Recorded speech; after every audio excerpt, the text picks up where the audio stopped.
But let me start with why you should be learning Egyptology. Now, first, let me say this. There's an element of escapism in it.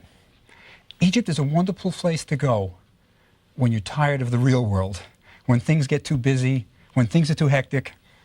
Egypt's a place far, far away in time and space. I can give you an example, a personal example.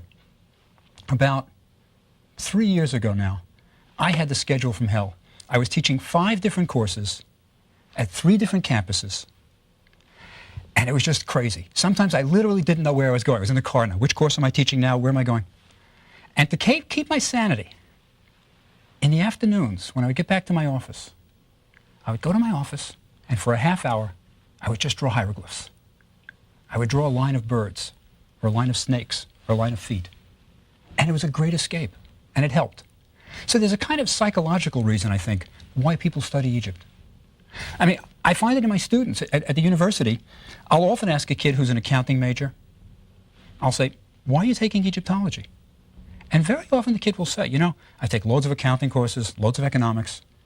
This has absolutely no relevance to my life, to my career, and I love it.